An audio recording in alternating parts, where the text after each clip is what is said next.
E aí, galera? Vamos falar então sobre basquete. Esse jogo que é mundialmente conhecido, é um esporte olímpico e vale muito a pena a gente falar um pouco sobre a nutrição nesse esporte. Como será que os atletas eles se alimentam? Como que é os horários deles? Quais são as características dos atletas, do esporte? Tudo isso você vai entender nesta aulinha aqui. Então, para começar, gente, é o seguinte: a gente precisa entender um pouquinho sobre o esporte. Então, sobre o que na verdade é o basquete. E de início de conversa, vamos entender então sobre os princípios do basquete. Então, gente, vejam bem. Aqui a gente tem um resumão, tá bom? De muita coisa que a gente vai acabar vendo. Primeiro vocês têm que entender o seguinte: uma quadra de basquete tem geralmente de 22 a 28 metros aqui de largura, tá legal? Sendo que aqui nessa distância aqui da altura dela, vamos chamar assim, ela tem de 13 a 15 metros.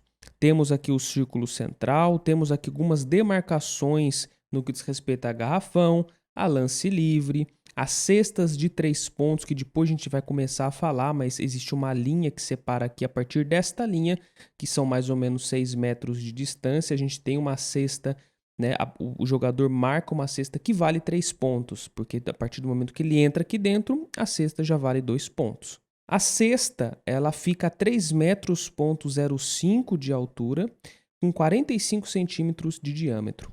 E o peso da bola é de 623 gramas. Então é uma bola um pouco mais pesada do que em muitos esportes que a gente acabou vendo aqui. Tá legal? Isso para a gente entender sobre a quadra, sobre a bola, sobre os aspectos muito básicos. Bom, e aí é o seguinte: o time, pessoal, ele é formado de 10 a 12 jogadores, tá bom? Consiste nessa quantidade de jogadores, mas na verdade o que vocês veem em quadra são somente 5, ou seja, só ficam 5 jogadores em quadra, tá legal? O jogo consiste em 4 tempos, tá bom? Ou 4 períodos aqui, divididos em 2 tempos de jogo, como vocês queiram chamar. Existe então, como vocês podem ver, um intervalo entre um período e outro, que é um intervalo muito rápido. Os jogadores trocam em 2 minutos, já estão voltando, já vão começar a jogar novamente. E depois, entre o segundo e terceiro período, onde existe realmente um intervalo maior, um intervalo de 15 minutos. Tá legal? E depois que iniciar o terceiro tempo, ou seja, o segundo tempo de jogo, no terceiro período, aí a gente vai ter novamente 2 minutos de intervalo entre o terceiro e o quarto, sendo que cada um desses períodos aqui são de 10 minutos, beleza? Então isso é muito interessante para a gente já começar a saber o que? Se o jogador para e vai ter oportunidade de se hidratar ou de ter um snack. Então, assim como o beisebol que a gente acabou vendo, que os jogadores trocam muito, nesse jogo aqui acontece a mesma coisa. Existem alguns breaks, algumas pausas, e os jogadores vão ter a oportunidade de se reidratar. E aí, galera, o objetivo do jogo, como vocês já devem imaginar, do basquete é marcar o máximo de pontos possíveis fazendo cestas, tá? Como eu havia falado para vocês, cada cesta vale 2 pontos, mas se sair daquela grande área que passa de 6 metros de distância da cesta, ela passa a valer 3 pontos. A grande cesta de 3 pontos em que muitos jogadores são realmente muito bons nisso. Bom, e aí a gente tem as faltas, tá? As faltas, é importante a gente conhecer elas para entender um pouco do esporte também. Acontece que é o seguinte: se o jogador, tá, comete faltas, ele pode perder a posse de bola dele e ele pode até mesmo ser conduzido ao que a gente chama de lances livres. É o que vocês vê quando para o jogo, o jogador tem uma distância de um ponto da quadra, tá, até a cesta em si, e isso se chama lance livre porque ninguém vai bloquear esse arremesso dele, ele vai fazer sozinho esse arremesso, livremente. Quando existe uma falta individual, é aquela falta, por exemplo, que o jogador segura um ou outro, ou agarra, ou acaba empurrando, tá? Existe contato com o braço, com o ombro, com o joelho, isso tudo pode ocasionar uma falta. As regras do basquete são bem mais complexas do que isso para a gente conseguir interpretar o que seria uma falta, porque o jogador proteger a bola ou dar a intenção que ele está somente protegendo e não deixando com que o seu adversário avance é diferente, tá bom? Do que realmente cometer uma falta. É um jogo que, de fato, tem contato, tem bastante contato, muito mais do que o que a gente viu, por exemplo, em outros esportes. Porém, cabe do juiz e cabe das regras também estabelecer que tipo de contato poderia ser realmente uma falta. E aí, se o jogador comete 5 faltas individuais, ele é expulso da partida. Se a falta, por exemplo, for cometida durante os arremessos, o jogador vai arremessar e daí ele sofre uma falta, isso dá direito a ele a lances livres. Se nesse arremesso que ele fez e depois sofreu a falta, ele fizer a cesta mesmo assim e sofrer a falta, ele tem direito a 1 lance livre. Se ele não fizer a cesta, ele tem direito a 2 a 3 lances livres e cada lance livre vale 1 pontinho, tá bom? Não vale 2 assim como no jogo tradicional. Bom, sabendo disso também, cada equipe, caso toda a equipe faça 4 faltas em 1/4 da partida, ou seja, em um período da partida, nesse tempo de 10 minutos, cada falta dessa, depois da quarta, resulta em lances livres, tá bom? E o time adversário vai sofrer porque vão existir muitos lances livres e vai pontuar bastante sobre o outro time, beleza? Ou seja, é uma forma de estimular os jogadores a não fazerem falta, tá bacana? Se o jogador, por exemplo, for muito duro, ele for entrar com muita agressividade, ele vai cometer uma falta antijogo no seu adversário. E se isso acontecer, ele pode ser expulso e resulta em lances livres diretamente, seguidos de uma posse de bola para o próprio time que realizou os lances livres. Tá legal? Ou seja, é uma falta que não pode de jeito nenhum acontecer. Se acontecer, vai beneficiar bastante o outro time. Além disso, a gente sabe que podem existir outras paradas durante o jogo. Isso faz com que a duração total do jogo, então, se prolongue. E olha, prestem atenção, aqui a gente está falando de um jogo que pode durar mais de 60 minutos e alguns jogos profissionais mais de 2 horas. Tá legal? Para a gente ter uma ideia já como nutricionista também de, poxa vida, olha o tempo que o cara vai ficar em jogo, será que eu vou conseguir garantir com que ele se mantenha um bom estado nutricional que favoreça seu desempenho esportivo? É algo a se pensar. E vamos lá, sobre as posições no jogo. As posições existem 5, porque são 5 jogadores, então cada jogador exerce uma posição extremamente importante. E aqui a gente tem mais ou menos as siglas que depois vocês vão ver em estudos científicos, eles citam muito essas siglas aqui, importante a gente saber, tá legal? Primeira sigla, tá bom? Que a gente vê aqui, que é o point guard, que se chama armador. Esse cara aqui, ele é responsável por organizar, por arquitetar, tá bom? Todas as estratégias que serão feitas no ataque. Então ele organiza o time, ele conduz a bola para o ataque e alguém que ele precisa ter muita visão de jogo e geralmente são bons arremessadores de longa distância também, porque se precisar na estratégia dele, na hora de armar a estratégia, ele pode arremessar, ele pode tentar uma cesta de 3 pontos. Bom, geralmente também, tá bom? E não é regra isso daí, mas eles são os mais baixos, porque eles não precisam necessariamente entrar e pontuar a cesta. Então, eles são os jogadores mais baixos. Lembrando que um jogador, mesmo sendo o mais baixo de uma equipe de basquete, ainda assim, ele tem pelo menos 1,85 m, vamos chutar aí, um valor médio de um jogador de basquete. E aí a gente tem os alarmadores, tá? Ou os shooting guards, tá bom? Esses shooting guards, eles também são muito importantes porque eles estão muito juntos aqui com os armadores, tá legal? Eles também ajudam a organizar o time, eles ajudam a conduzir a bola para o ataque, principalmente quando os armadores eles sofrem pressão, porque a equipe adversária sabe que eles vão querer armar uma estratégia de ataque e vão em cima do armador para que evite já o primeiro passo dessa estratégia. Então, acontece que vai acontecer do time adversário bloquear esse cara aqui e ele vai dar um apoio, o alarmador vai dar um apoio para toda essa estratégia. Também são pontuadores de longa distância e eles que iniciam estratégias do jogo. Pode inverter a posição desses jogadores, é importante a gente estabelecer isso, pode ser que inverta, pode ser que um time faça uma estratégia diferente. Se sabe que muito mudou nas estratégias de antigamente do basquete para as estratégias de hoje, então isso não é uma regra absoluta, mas é o que muitos times acabam utilizando. E aí a gente tem algo que a gente chama de small forward. O small forward, ele é um jogador chamado de ala, tá? O jogador ala é um jogador mirrado, geralmente, ele não é tão desenvolvido como alguns jogadores mais na frente. Ele é um jogador alto também Ele geralmente tem 2 metros de altura, às vezes até mais, apesar disso não ser regra para o basquete. E é um jogador que ele precisa ter uma certa agilidade ali na sua jogada, porque ele vai receber a bola do armador ou do ala armador, e ele precisa realmente estar prosseguindo com isso. Aí a gente tem também o ala pivô ou o power forward. O power forward, imagina só que seja um ala, só que até um pouco mais reforçado. Ele é um jogador forte. Nas alas, ele é o mais forte, tá bom? Se comparar entre os jogadores da ala, ele precisa ser necessariamente o mais forte, porque ele vai estar sendo... a chance dele entrar em contato com os jogadores é maior. Eles são bons defensores, isso é importante, né? A gente estabelecer também. Eles pegam rebotes, por exemplo, eles bloqueiam o time adversário. Isso é interessante falar no basquete, porque a gente está falando muito de estratégias de ataque, mas essas posições são estratégias também interessantes e inteligentes de se fazer na defesa, tá? Isso de fato é bastante importante.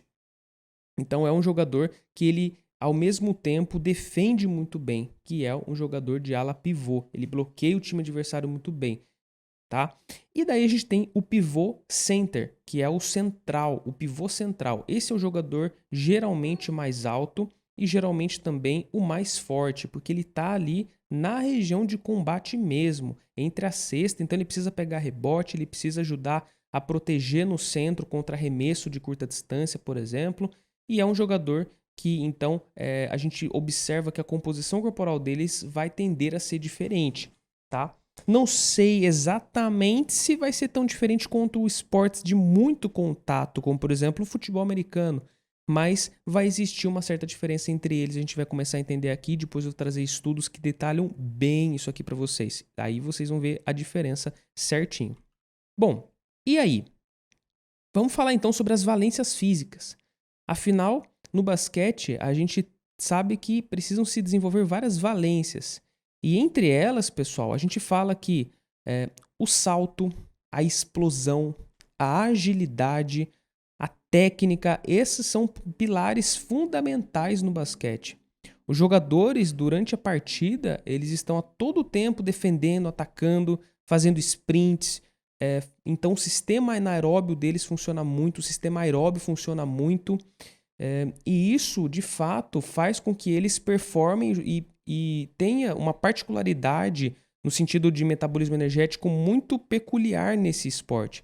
Além disso, o tempo de reação também é importante, principalmente para os armadores que elaboram estratégias, para os dribles isso é muito importante. Então, os níveis de treino também variam muito, isso é importante a gente pontuar.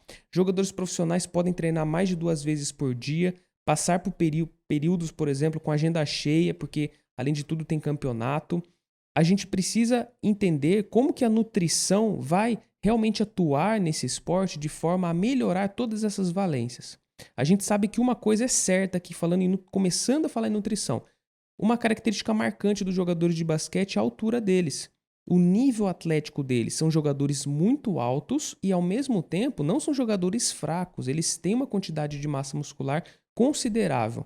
É o que eu falei para vocês. Em geral, os jogadores possuem mais de 1,83 m de altura. Eles precisam carregar a massa muscular com eles, precisam performar, realizar vários saltos e a gente vai entender agora um pouquinho da dieta deles.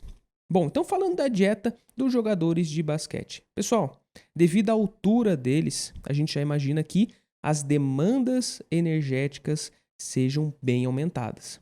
Ou seja, esse carinha aqui precisa de muitas calorias, afinal, além de ser um cara alto, com uma quantidade de massa magra elevada também, porque apesar de você olhar o braço e falar, mas tem jogadores mais fortes, mas o jogador por ser alto, isso aqui está muito distribuído. Quando a gente contabiliza a quantidade total de massa magra, a gente vai ver um número impressionante que faz com que ele tenha um gasto energético elevado também. Imagine esse cara agora treinando 2 vezes por dia. Quanto de gasto energético a gente não tem nesse cara, tá? Então os nutricionistas precisam garantir que tem um bom aporte energético, principalmente um aporte energético de micronutrientes. A gente vai começar a falar nisso porque é tão importante, porque veja bem, em muitos estudos, por exemplo, se relata que a suplementação de alguns minerais, de algumas vitaminas, tem contundências nesses jogadores, mas quando a gente olha, na verdade, o real motivo dessa contundência, a gente começa a ver que os jogadores, por ter um gasto energético muito elevado, eles têm uma tendência a faltar um pouco mais de nutrientes para eles, a de ter um consumo ali subestimado de calorias, de nutrientes, de alimentos, através dos alimentos. Então, tudo isso é de fato bastante importante, tá? Bom, então, resumindo para vocês, os nutricionistas, além de micronutrientes, tá, precisam garantir boas quantidades de proteínas para a recuperação muscular.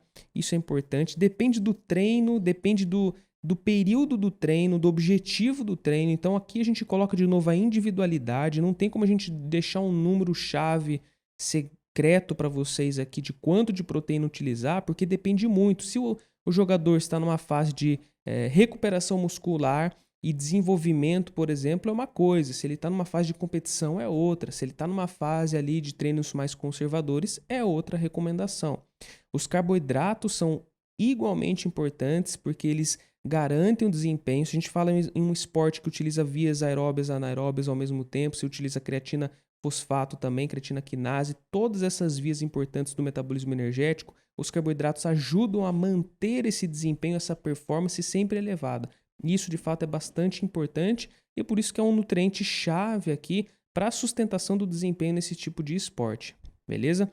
É um jogo de movimentação rápida, de alta intensidade, de tomadas de decisão rápida também. E além de tudo isso, a hidratação, isso é fundamental no basquete. A hidratação, pessoal, alguns artigos eles relatam que a desidratação no basquete especificamente afeta a performance, diminuindo a própria acurácia e a precisão nos arremessos, a velocidade, a coordenação. Então é algo que não se pode deixar de jeito nenhum acontecer, é alguma desidratação, nem que seja branda. Por isso, os jogadores já devem entrar em campo hidratados, ou seja, com um estado de hidratação adequado e manter uma ingestão de líquidos boa durante toda a partida. Eles têm oportunidade para isso, tá? E até mesmo depois da partida, porque depois da partida o objetivo principal é recuperação. E daí a gente precisa de uma recuperação boa para o próximo jogo, tá? O mais importante, eu diria, que é no final da partida. Porque durante a partida, alguns estudos ainda falam que é improvável que exista realmente um risco nutricional de desidratação por o seguinte motivo, porque os atletas eles têm a oportunidade de fazer as suas refeições, de ter um snack, de ter às vezes uma bebida energética, se for o caso, por exemplo, ou de ingerir água mesmo, de ter boa ingestão de líquidos. Então é improvável que isso aconteça. Só vai existir realmente se for um deslize do nutricionista de planejar toda essa dieta, mas é difícil isso acontecer. Existe até a técnica de pesagem, que se fala muito em nutrição esportiva, a gente já vai comentar muito durante o curso de nutrição esportiva sobre isso, que é o jogador se pesar antes e depois de uma partida ou de um treino, para ter noção de em 1 hora, em 2 horas, quanto ele perde de líquido. Se pesar sem roupa, obviamente, secando todo o suor, para ver exatamente quanto ele perdeu. É meio quilo, é 1 quilo, 2 quilos mais ou menos de água, e quanto isso representaria de toda a sua massa corporal total. Se passar de 2%, a gente tem que reforçar a hidratação. Obviamente que nessa conta a gente tem que descontar também o valor que ele ingeriu de água durante o jogo, porque esse valor não conta. E se ele for no banheiro, né, é mais complicado. A gente precisaria contabilizar a urina desse jogador também para que isso não aconteça, para que essa conta não seja enviesada. Tá legal? Então a taxa de sudorese, a técnica de fazer a taxa de sudorese é muito importante nesse esporte aqui especificamente. Então, pessoal, o basquete ele é jogado em maior parte das vezes também indoor. Então, a luz do sol, que é um fator que aumenta bastante a necessidade de líquido, que por irradiação faz com que se desfavoreça a troca de calor e aumente mais ainda a sudorese do jogador, esse fator dificilmente vai acontecer aqui. Agora falando-se no basquete indoor, tá bom? Mas a gente considera que muitos estádios, a maior parte deles, pelo menos, não tem ar-condicionado, por exemplo. Então, o clima do lugar vai influenciar muito sobre o nível de sudorese. Por isso que os nutricionistas precisam necessariamente saber como vai estar o clima naquela região que eles estão indo, se vai estar diferente do ambiente que eles costumam treinar, por exemplo, Quanto mais quente, quanto mais úmido, mais desfavorável é a troca de calor. Quando o clima for um pouco mais frio e um pouco mais seco, a troca de calor é mais favorável, tá? Ou seja, não vai ter tanta sudorese assim, não vai ter tanta desidratação dessa forma, beleza? E isso, você fala para mim, poxa, mas o nutricionista precisa saber disso? Até precisa pesquisar o clima, precisa ver como que vai estar o jogo para fazer a devida orientação nutricional para esses atletas. Para falar para eles, ó, vocês perdem desempenho quando vocês desidratam. E nesse lugar que vocês vão desidratar. Então, reforça a questão da hidratação durante o jogo. Sempre que tiver oportunidade, faça bebida esportiva, água. Depende, né? Tem jogadores que têm um gasto muito elevado, vão precisar de bebidas esportivas. Às vezes a taxa de sudorese de um jogador é maior do que de outros. Precisa de bebida esportiva para ele às vezes, porque pode ser necessário a reposição de alguns eletrólitos, por exemplo. Pode ser que para alguns jogadores precisam se repor carboidratos. Então, tudo isso é individualizado. Obviamente, a gente tem módulo aqui no curso de suplementação. A gente vai falar basicamente de protocolos aqui para se estabelecer níveis adequados de ingestão de carboidratos e tudo isso. Mas individualidade é a chave aqui para fazer uma boa prescrição. Beleza? Então, basicamente, a dieta ela vai também se adequar com o treino ou com a competição. Depende muito. Durante o jogo, agora a gente detalhar um pouquinho mais, ou melhor, né? Adiantei muito. Pré-competição, nem durante o jogo. Vamos pensar na pré-competição. Antes do jogo.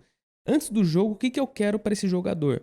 É desejável que, primeiro, ele já tenha ido no banheiro, tá bom? É legal que ele esteja bem hidratado, mas que ele já tenha ido no banheiro, porque eu não quero que esse cara tenha vontade de fazer xixi durante o jogo, pelo amor de Deus, tá? É legal que ele esteja muito bem hidratado, porém, faça o planejamento adequado para que ele vá ao banheiro pelo menos alguns minutos antes de jogar e esteja tranquilo no jogo, né? A preocupação dele não vai ser ir no banheiro durante o jogo, vai ser ganhar a partida. Outra coisa, nível de glicogênio muscular. Se o jogador ficou muito tempo em jejum, saiu de uma partida, por exemplo, no dia anterior, não se alimentou direito, ele não vai performar a mesma coisa. Ele precisa ter o glicogênio recuperado. Então, isso é muito importante. Tá? Desejável, por exemplo, que ele faça uma refeição de 3 a 4 horas antes da partida, contendo carboidratos, proteínas, evitando fibras em excesso, evitando muita gordura em excesso também. Tá? Segundo o guia australiano, por exemplo, só para vocês terem uma ideia, o jogador pode fazer um lanche, ou um frango com salada, um iogurte com muesli, granola, ou com berries também, ou ele pode fazer um macarrão, pode ter comido macarrão, por exemplo, com um molho de tomate caseiro, por exemplo, evitar molhos brancos com muito queijo, mas um macarrão mais tranquilo.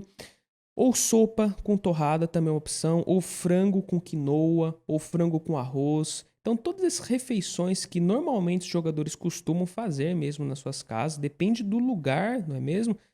Lá nos Estados Unidos, o padrão de alimentação é uma coisa, aqui é outro, mas de certa forma uma refeição que não seja industrializada, que seja mais homemade, seja mais feita em casa, bem preparadinha, tá? Com segurança alimentar para evitar qualquer tipo de intoxicação, obviamente, né? E os jogadores ainda, eles podem, de 1 a 2 horas antes, então eles fizeram a refeição 4 horas antes, de 1 a 2 horas antes eles podem ainda fazer um snack. Pode comer algo bem leve, que seja de fácil digestão, tipo um biscoito de arroz, por exemplo, com uma geleia, ou com um pouquinho de pasta de amendoim, porque pasta de amendoim é fonte de gordura, mas se você só usar um pouquinho dela, não vai ter problema, vai ter o esvaziamento gástrico bom. E algumas bananas, iogurtes, torradas, bom, com todo tipo de refeição aqui que forneça uma quantidade adequada de carboidratos, um pouquinho de proteína, talvez alguma fruta também junto, é adequado de 1 a 2 horas antes, somente para dar mais um suporte de carboidratos antes do jogo, beleza? O jogador ele não pode se sentir estufado, por exemplo, quando ele entrar em partida, quando ele entrar em jogo.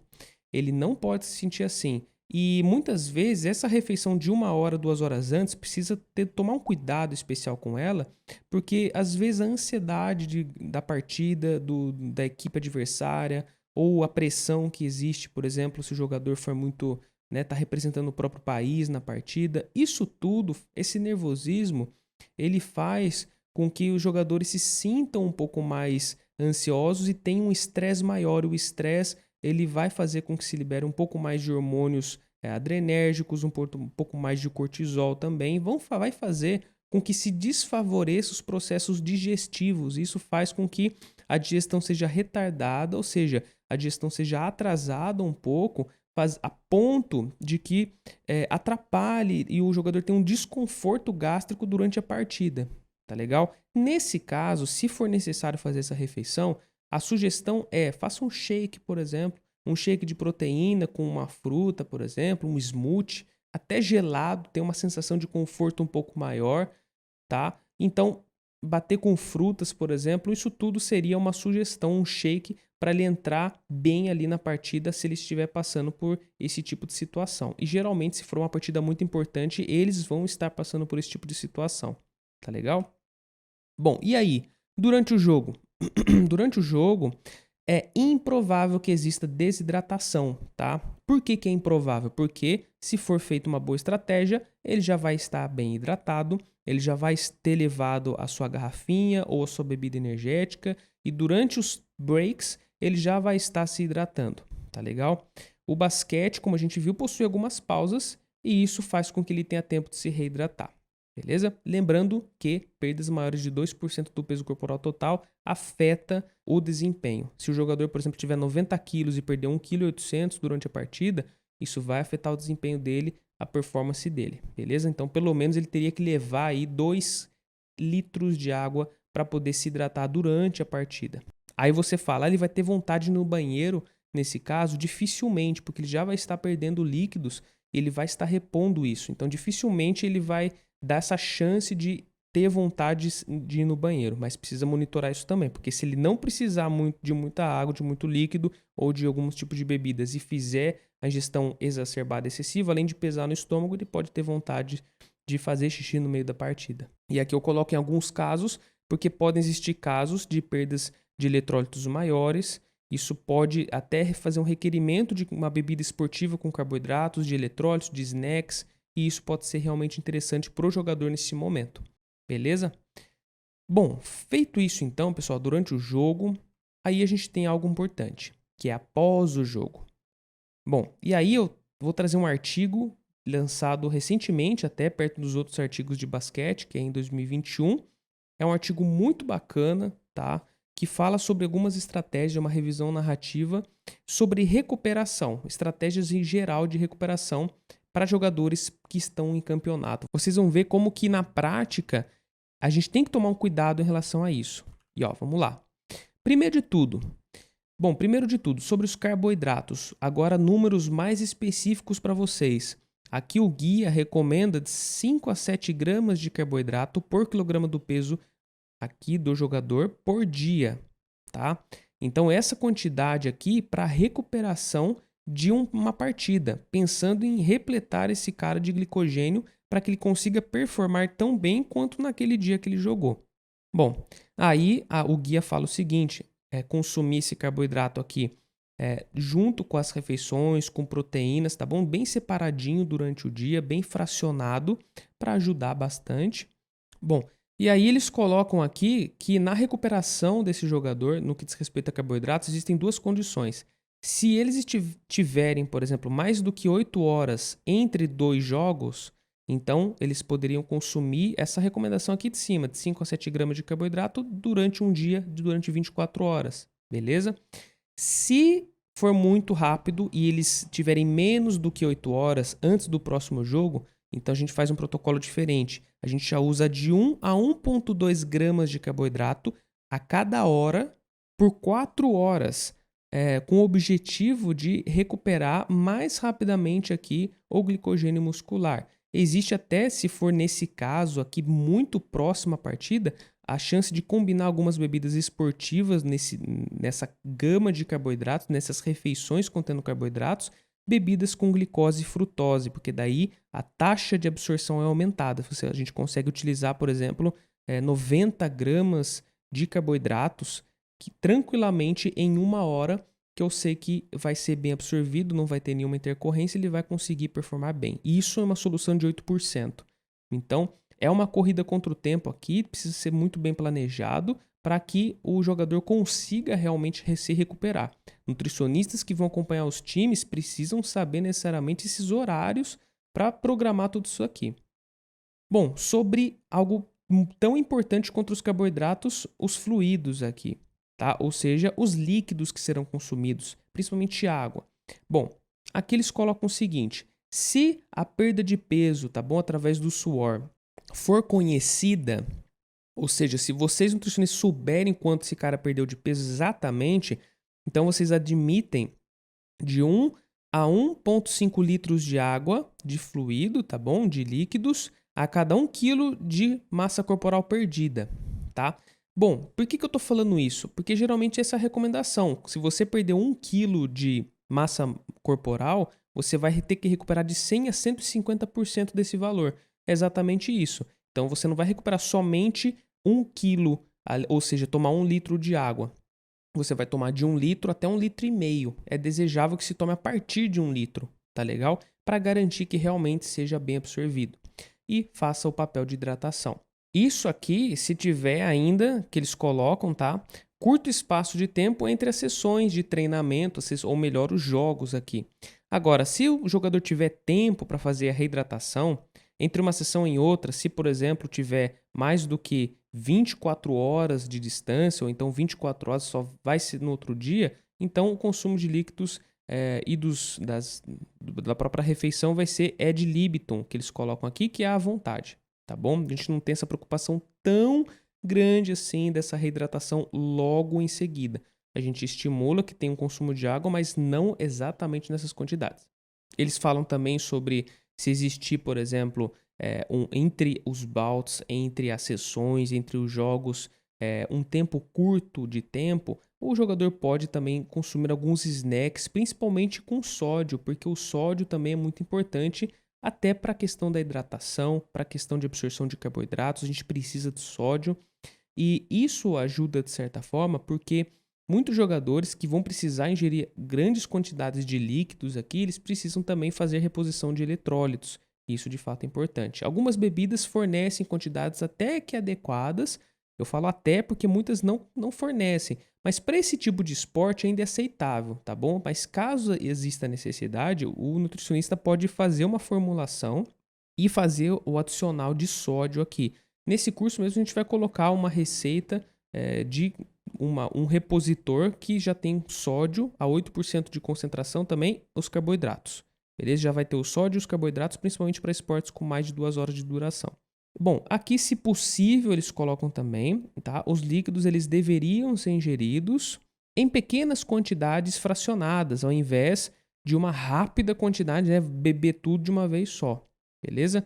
Para evitar com que se exista uma redução na osmolaridade, faça prevenção de retenção de líquidos ou até pior, um estado de hiponatremia, né? Mesmo que parcial, não tem muito risco aqui, mas pode acontecer. Por isso, evitar ingerir tudo de uma vez.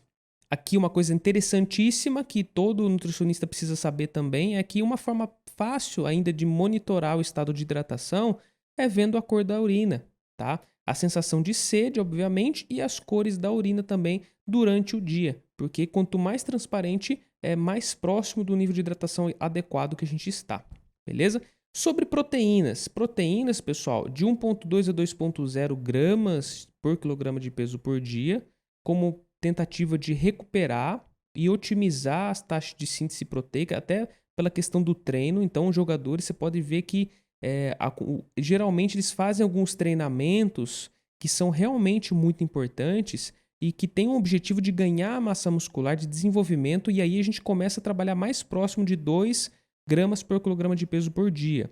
Caso seja um treino mais mantenedor ou esteja na competição, o jogador precise ainda dividir a sua quantidade do seu aporte calórico para carboidratos, ainda se utiliza de 1,6 a 1,8 gramas por quilograma de peso por dia de proteína, tá bom? Mas é mais ou menos isso.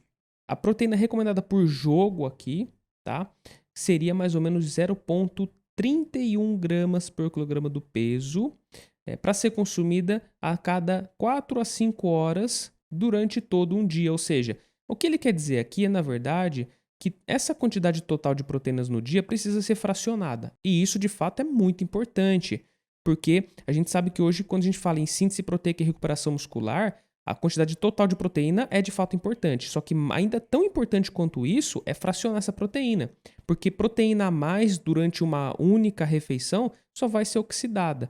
Só vai existir a contundência na síntese proteica quando for fracionada a ponto de a gente conseguir absorver toda essa quantidade. Se a gente ingere muito mais de uma quantidade X, que geralmente é de torno de 30, 40 gramas de proteína, passando de 40, essa quantidade já é oxidada e maior parte das vezes não é aproveitada, tá legal? Então é legal fracionar as proteínas durante todo esse tempo. Além disso, existe alguma literatura, não é tão estabelecido ainda, mas existe alguma literatura que fala que é importante de 30 a 40 gramas antes de dormir para ainda melhorar a recuperação, beleza? A gente, como é questão de bom senso também, é questão de colocar essas coisas na prática, mesmo que não tenham tantos estudos suportando, a gente coloca também essa recomendação de consumir de 30 a 40 gramas de proteína antes de dormir, tá legal? E jogadores de basquete consomem geralmente algo diferente ainda aqui, são peptídeos de colágeno, colágeno monohidratado ou gelatinas, por exemplo, com vitamina C. Eles consomem bastante, pessoal, porque a questão do treino, a questão do impacto articular para eles é muito importante e pode ser um limitador da carreira deles. Hoje a gente tem alguns estudos que falam que o colágeno a partir de 10 gramas, de 12 gramas, tem uma contundência sim no que diz respeito à saúde articular. Até pacientes com artrite, por exemplo, ainda faltam estudos, porque a gente sabe que isso aqui vai ser absorvido como qualquer outro aminoácido, mas nessa forma aqui a gente sabe que a disponibilidade desses aminoácidos ou desses peptídeos, isso ainda assim é contundente em melhorar a saúde articular de alguns jogadores ou de algum tipo de público específico que tem essa necessidade de cuidar da saúde articular. Por isso que para jogadores de basquete, eu não vejo problemas em considerar isso aqui, mesmo que ainda não tenha uma literatura tão robusta em relação a isso, eu não vejo problemas porque alguns estudos aí mostram que existe contundência. Então, isso já é suficiente para ter uma conduta mais assertiva, beleza? Bom, e aí existem, além dessas recomendações, as considerações da viagem, tá? Então, assim, as recomendações da viagem, pessoal, porque eles viajam muito, a agenda deles geralmente é bastante cheia. Então, o que eles colocam aqui são várias recomendações bem práticas para os jogadores. Por exemplo, que existe o jet lag, tá? Durante a viagem, por exemplo, existe essa questão do fuso horário, isso atrapalha muito o sono dos jogadores. A gente vai ver a importância do sono para os jogadores, isso é muito importante. Eles falam aqui para seguir uma nutrição personalizada, tá? Para promover aqui o melhor recuperação possível para esses jogadores durante a viagem também, durante a troca, vai passar de uma cidade para outra para competir, por exemplo. E aí eles colocam recomendações bem práticas que a gente vai depois detalhar um pouquinho mais, não vou ficar lendo exatamente tudo para vocês, mas são recomendações do próprio hotel, por exemplo. Então, o hotel que eles vão ficar, se eles tiverem, por exemplo, um serviço de alimentação, eles sugerem aqui que os jogadores peçam alguns tipos de cardápios, tá legal? Óbvio que o nutricionista ele já vai estar por dentro disso, já vai estar conversando com a galera do hotel também para saber como poderia proceder com os jogadores sobre tudo isso. Isso é bastante importante, não é qualquer coisa que eles vão poder comer aqui, principalmente em outras cidades, em outros países, onde existe a chance do atleta desenvolver uma intolerância a refeições novas aqui desses cardápios é grande. Então, para o atleta ter uma diarreia, principalmente a diarreia do viajante, isso é muito comum em vários países, por isso tem que ficar muito atento com isso aqui. Então é isso que mais ou menos eles falam aqui. Para o nutricionista trocar ideia com o lugar, com o restaurante, com o hotel, tudo que eles vão estar recebendo alimentação, eles precisam estar conversando para ver se está tudo de acordo com o que eles precisam. E aqui sobre recuperação ainda, tá? Eles falam sobre 3 aspectos importantes que não tem a ver com nutrição, mas que eu coloquei aqui, que de fato é bastante importante para a gente saber. Sobre o sono, sobre a hidroterapia e crioterapia, e sobre aqui algumas outras estratégias, como por exemplo a massagem e a compressa com toalhas, por exemplo, que também é bastante utilizada. Sobre o sono, os jogadores eles precisam ter no mínimo 8 horas de sono por noite aqui para ter uma melhor recuperação. Isso tem demonstrado uma recuperação importante para eles, principalmente quando existem viagens muito cansativas. pode ser que seja necessário aqui para esses jogadores também uma higiene de sono adequada. Então, precisa se orientar sobre a higiene do sono. Isso até o nutricionista, como profissional da saúde, pode fazer, porque depois do jogo, esse cara vai estar estressado, pode estar pensativo. Se eles precisam, por exemplo, ganhar a próxima partida, eles podem estar sofrendo com alterações do nível de estresse. Isso atrapalha o sono, isso antagoniza o hormônio principal do sono, que é a melatonina. E com uma má noite de sono, existe perda de performance e desempenho também. Olha só, um pequeno detalhe que pode fazer toda a diferença aqui para a performance desse cara, principalmente no esporte, onde a atenção, a concentração, tudo isso é de fato muito crucial. Uma coisa do sono que é muito interessante aqui dos jogadores é que existem alguns reloginhos, por exemplo, ou então alguns monitores que fazem avaliação e verificam, por exemplo, o tempo de sono, o nível de sono deles. Pode ser que isso ajude, por exemplo, a estabelecer o quanto esse jogador dormiu, o quanto ele precisa descansar, por exemplo, se houver uma viagem, ele precisar ficar tempo no hotel, já introduzir essa recomendação para ele procurar descansar, procurar se poupar para a partida, isso é bastante importante. E, obviamente, que a higiene do sono em geral, como, por exemplo, evitar a exposição a luzes azul, evitar a exposição, por exemplo, ficar olhando muito o celular, a televisão, evitar comer coisas muito pesadas antes de dormir, tentar deixar o ambiente escuro, tentar fazer um banho quente, por exemplo, que ajuda bastante. Todos esses aspectos de higiene do sono que são importantes aqui para melhorar a qualidade do sono. E aí, a gente também tem a hidroterapia e a crioterapia. Ou seja, uma terapia com, por exemplo, ou gelo, tá bom? Uma câmera fria, ou então a própria água fria ou água quente. Existem lugares que fornecem, por exemplo, pra vocês terem uma ideia, uma câmera fria, eles ficam a menos 130 graus por 3 minutos, como forma de recuperação muscular. Parece que isso tem uma contundência assim na recuperação da dor muscular tardia, na sensação de fadiga também, na recuperação para o próximo treino, na sensação de cansaço. Isso parece ser bastante interessante. É inviável, realmente é bastante inviável, é bem caro essa câmera, não tem em todos os lugares. E muitos ainda fazem a hidroterapia, ou seja, o banho de água fria, tá bom? Ou o banho de água quente também, ou esse hot, tá bom? Esse HWI aqui, né? Hot Water Immersion, que é o banho de água quente. Cada um para uma situação específica. O banho de água fria aqui, principalmente aqui para a recuperação também da fadiga, da sensação de cansaço, para tentar reenergizar um pouco. Algumas lesões que acontecem podem ajudar na recuperação dessas lesões também em geral, porque é um jogo que tem bastante contato. Existe ainda algo que podemos prever no que diz respeito à recuperação muscular. É incerto, mas pode ser que ajude também. E o banho de água quente ainda seria mais indicado para tirar a sensação de tensão muscular, para promover um relaxamento nesses jogadores, principalmente em fases agudas aqui de alguns tipos de lesões, poderia ser interessante. Isso daí é com o fisioterapeuta, que ajuda nisso também. Para a saúde psicológica também faz parte esse banho de água quente. E isso depende muito, tá bom? Depende da disponibilidade, se eles estiverem viajando para algum lugar que tenha isso, ou durante os treinos. Mas são técnicas que são utilizadas e consideradas nos jogadores de basquete quando a gente fala em recuperação. E aí a gente fala também algumas outras técnicas, por exemplo, que é a massagem, que também existe. Aí o time de fisioterapia já está ligado nisso e já vai fazer até mesmo estratégias preventivas de lesão. Os jogadores, por exemplo, existem algumas compressas de toalha que eles podem fazer também. Existem umas compressas, por exemplo, que são como se fossem roupas, assim, tecidos, panos, que eles fazem uma certa pressão e isso parece ter a ver também com uma melhora pós-atividade, pós-exercício, uma melhora na recuperação.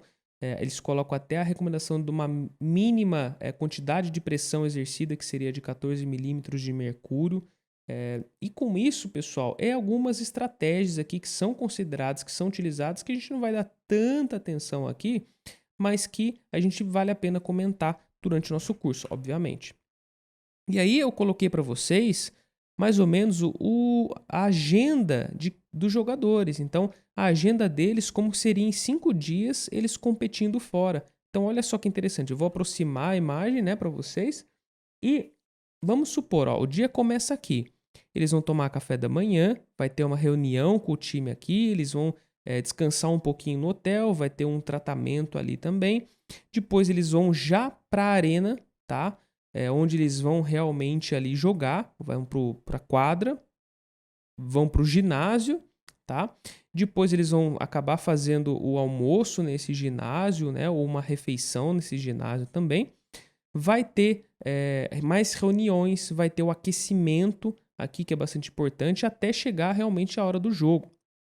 Chegando a hora do jogo, eles vão performar, vai ter o jantar também depois nesse tempo, vai ter a mídia, que geralmente alguns jogadores precisam fazer depois algo para mídia também. Os jogadores precisam aí estar conversando um pouquinho com a mídia, conversando com alguns jornais, até chegar, pegar o ônibus e ir para o hotel, beleza? Indo para o hotel, daí eles vão acabar dormindo. E aí passa por outro dia, eles vão ter dormido, tá? Depois que eles dormiram, eles vão tomar o café da manhã, vão ter o mesmo padrão, tá? Vão se recuperar no hotel, vão ali depois para o ginásio, vão acabar jogando a partida, tá bom? Fazer todo o aquecimento, as reuniões, jogar a partida. Veja que eles vão mó cedo, né? Para o ginásio e já ficam por lá. Então já começam a ficar por lá mesmo até a hora do jogo. Depois tem todo o tratamento da mídia também. Voltam, pegam um ônibus, só que agora eles vão se preparar para pegar o voo. E daí vai para o terceiro dia. Então no terceiro dia eles vão pegar o voo, chegar no próximo hotel já de madrugada, tá bom? Ter um pouco menos de horas de sono, só que vamos supor, nesse terceiro dia aqui é um dia off, ó. É um dia que tá na agenda deles, está livre porque eles não vão ter jogos, beleza. Então eles vão poder estar descansando, fazendo as estratégias, até conversando com o treinador se precisar fazer alguma coisa e tal. Beleza. Aí no quarto dia, ele mesma coisa, ó. Geralmente o mesmo sentido, tá? Que a gente toma. Eles vão ter dormido, se recuperado, já vão estar na cidade, onde eles precisam competir de fato. Vão ali para a arena, já vão tomar o café da manhã, né, no ginásio mesmo, na arena, né, que a gente coloca aqui. Então eles vão fazer um treino aqui, já vão voltar pro hotel, fazer ali o brunch no hotel mesmo. Depois a mesma coisa, eles vão fazer todo o tratamento, né, vão se reunir, vão voltar pro ginásio, vão aquecer, vão jogar, vão jantar depois. Depois vou fazer o tratamento com a mídia, pegar o voo, beleza? Aí, depois que pegou o voo no dia 5, eles voltam para casa, dormem, e aí depois eles ficam ou em casa, depois enfim, depois o destino final é talvez uma recuperação pós-competição. E isso mais ou menos é um exemplo somente da agenda, para vocês verem como que é a logística que realmente manda muito. Porque, assim, alguns jogadores, é importante, deixa como dica até alguns guias, se prepararem para tudo isso, levarem snacks, por exemplo, isso é bastante importante, organizar a alimentação nesse tempo, porque parece que tudo fica muito corrido e vocês precisam ter a refeição tudo organizada. Precisa estar organizado.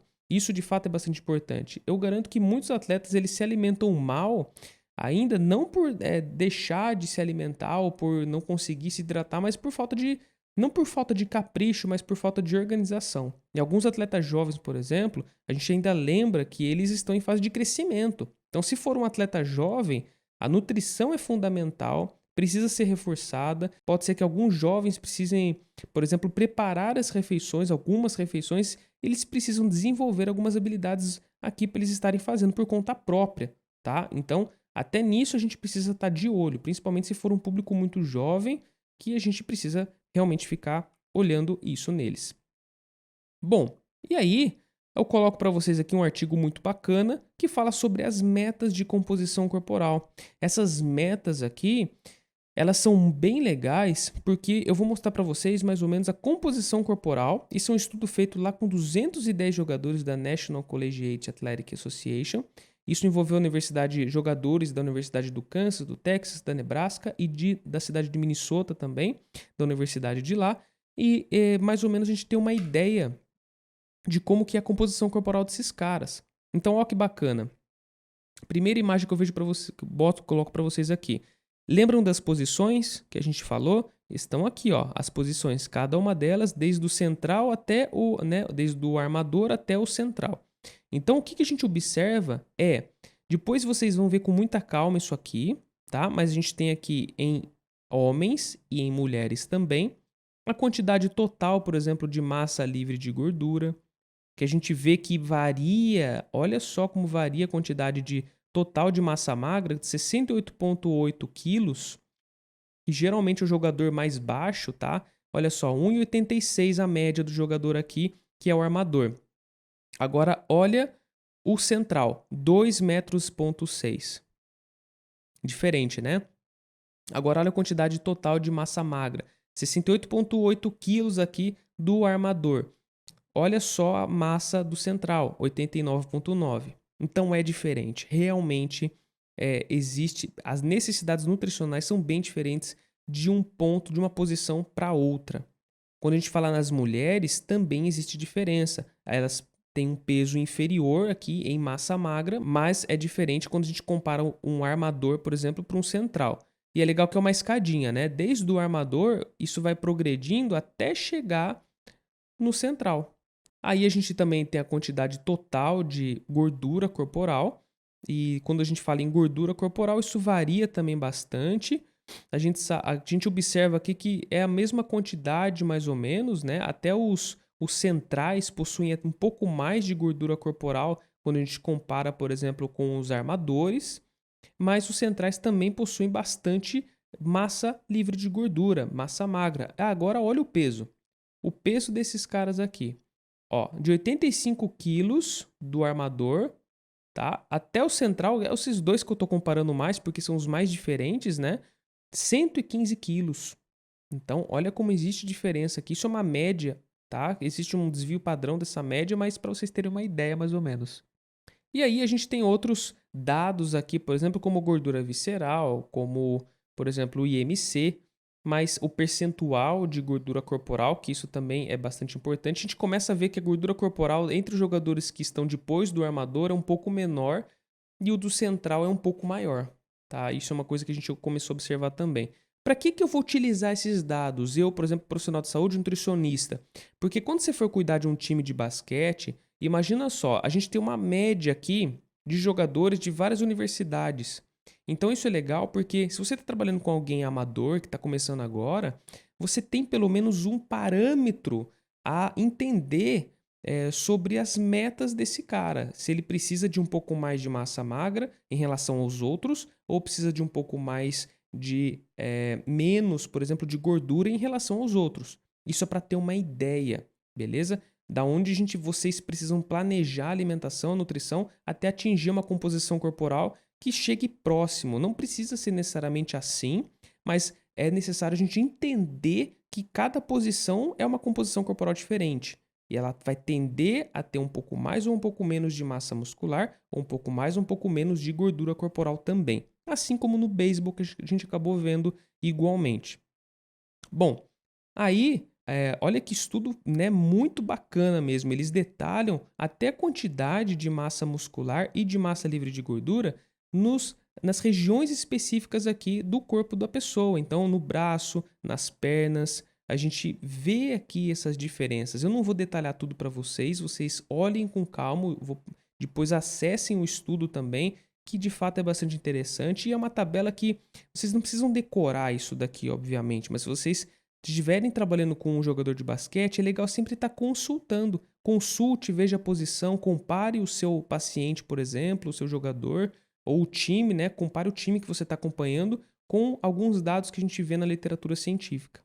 E aí, para continuar, a gente ainda tem aqui a divisão da quantidade de massa livre de gordura, até de massa óssea de alguns jogadores, no que diz respeito à quantidade nos membros superiores, nos membros inferiores. Isso é a continuidade do estudo. É um estudo muito legal, né? Eles viram muita coisa. E detalhe, pessoal, essas avaliações foram feitas pelo DEXA, que é o padrão ouro ainda de avaliação de composição corporal. Então, é um estudo muito valioso. Existem poucos deles hoje em dia que fazem este tipo de intervenção. Bom, e aí para terminar, a nossa suplementação nutricional. Quais suplementos a gente considera aqui para o basquete? O primeiro deles que eu coloco para vocês é a creatina. Creatina, que é um suplemento, tá?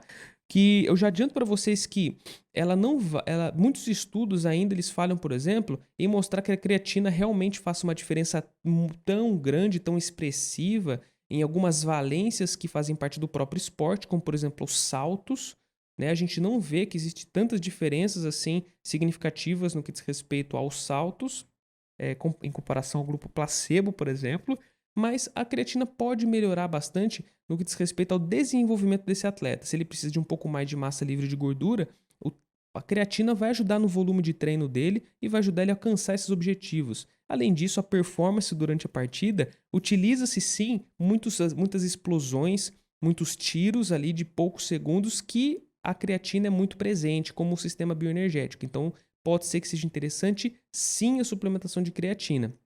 Então, a creatina é um dos suplementos mais estudados hoje em dia. A gente sabe que são atletas que precisam ter o consumo proteico maior, que o treinamento deles fazem com que eles pratiquem mais exercício resistido para ter uma massa muscular até que adequada.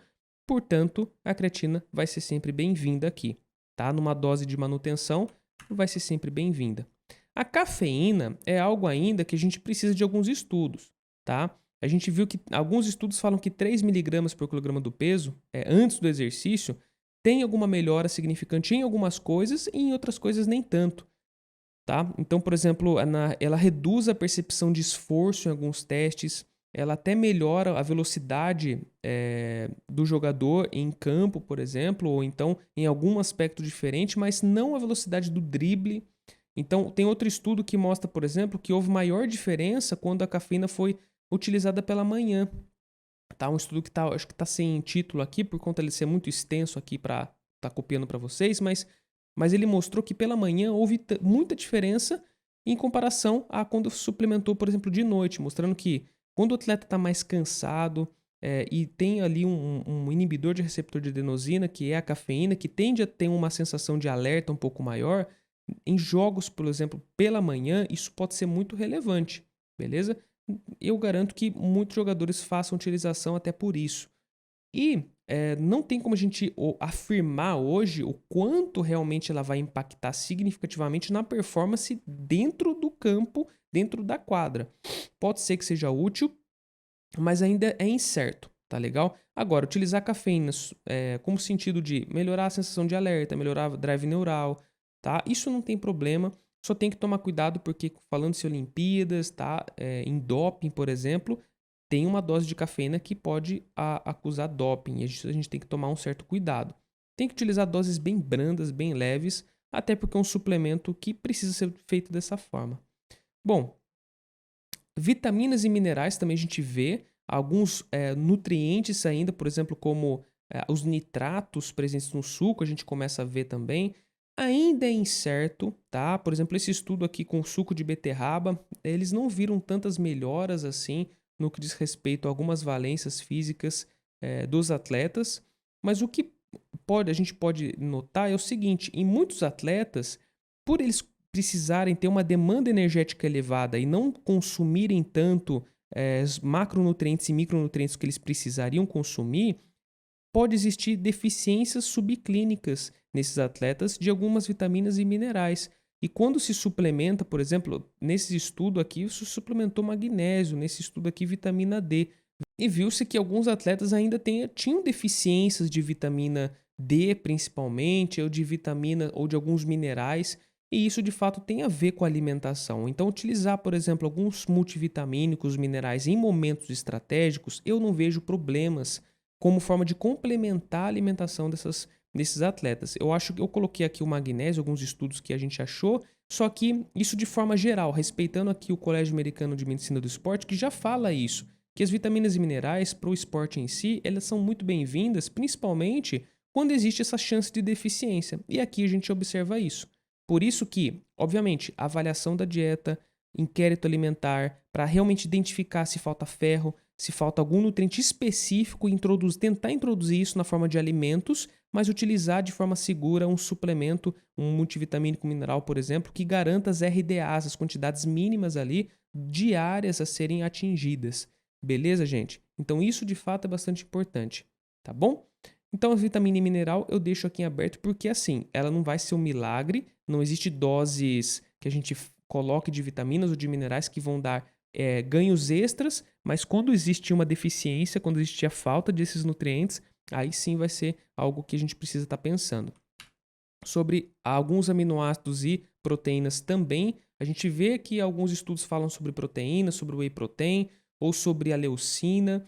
E aqui especificamente no basquete, em jogadores de basquete paralímpico, de cadeira de rodas, eles viram que reduziu algumas citocinas inflamatórias, melhorou, ou seja, a recuperação muscular nesses atletas, mas isso tudo é ajustado. Então, se a proteína da dieta do cara está bem ajustada, está com um valor biológico bacana, não existe a necessidade de suplementar alguns aminoácidos especificamente, tá bom?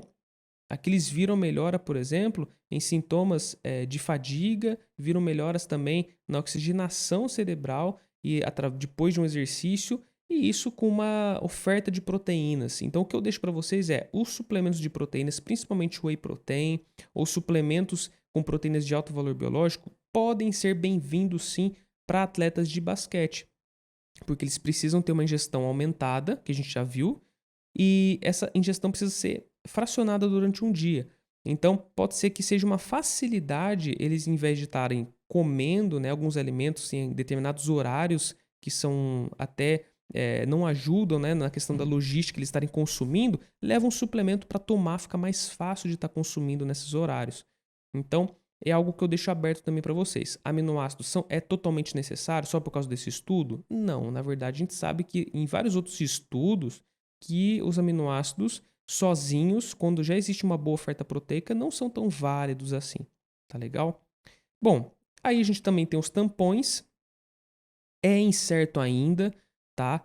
Esse estudo aqui com 6 semanas de betalanina mostrou que não melhorou a habilidade de sprint e a performance técnica também de atletas de basquete. E isso, pessoal, a gente deixa bastante aberto também, porque alguns estudos avaliam somente alguns parâmetros específicos e não outros. Pode ser que a betalanina, por exemplo, ajude em outros parâmetros específicos. Aqui a gente fala do bicarbonato de sódio também, que é um outro tampão. Pode ser que ajude. Eu acho que é válido sim a gente trabalhar com suplementos tampões, visto que a gente sabe que o metabolismo energético predominante vai ser aeróbio e anaeróbio também. Pode ser que seja interessante. E por isso que eu vejo que ainda faltam estudos, porém, na conduta esportiva, né, no que a gente já sabe desse suplemento da betalanina, por ser seguro, é tranquilo de se utilizar. Pelo menos nas doses padrões não tem problema. E quando a gente fala no bicarbonato de sódio, é a mesma coisa, só que a gente tem que tomar um cuidado porque o bicarbonato de sódio pode dar alguns sintomas gastrointestinais. Lembrando, aqui quando a gente fala em betalanina, aumenta a disponibilidade de carnosina. A carnosina, sim, vai ser um tampão importante intramuscular e isso vai acontecer cronicamente, assim como a creatina. Não é antes do treino que se deve tomar isso aqui somente, né? Mas se deve tomar cronicamente antes do treino, tá? Mas somente depois de um mês que a gente vai ver uma diferença significativa nos níveis de carnosina. Assim como a creatina, a gente só vê o aumento da creatina realmente na forma de fosfocreatina depois de um mês de suplementação ou 5 dias de 20 gramas cada dia. Aí sim a gente vê contundência. E aí, um outro, né, que eu deixo para vocês, outros suplementos, que é o colágeno e que é a melatonina também. O colágeno, que a gente já havia conversado, que ainda apesar de ser incerto, muitos atletas de basquete especificamente suplementam no que diz respeito a melhoras da saúde articular. Existe algum relato, sim, na literatura sobre isso, e por isso que a gente começa a considerar esse suplemento aqui para esse esporte especificamente. A melatonina eu considero por quê? Porque os atletas, quando eles vão viajar, quando eles sofrem jet lag, quando eles estão com prejuízo no sono, a melatonina é um suplemento seguro, de 3 a 5 miligramas, é tranquilo, ajuda na capacidade antioxidante, anti-inflamatória, além de tudo, e na indução do sono, que é o mais importante. Fazendo uma boa higiene de sono, suplementação de melatonina, melhorando a qualidade desse sono, isso vai ajudar o atleta a se recuperar melhor, vai ajudar o atleta a performar melhor também, beleza? Não é um suplemento milagroso, mas pode ser encaixado estrategicamente em alguns horários, principalmente em viagens com que tem o fuso horário que vai ter o jet lag. Isso é muito importante, beleza? Então é isso, pessoal. Falamos bastante coisa. O basquete é um esporte complexo, é um esporte que a nutrição está bem envolvida, ela pode ter oportunidade de participar bastante e espero que vocês tenham gostado. Qualquer dúvida a gente está à disposição. Um grande abraço a todos e bons estudos!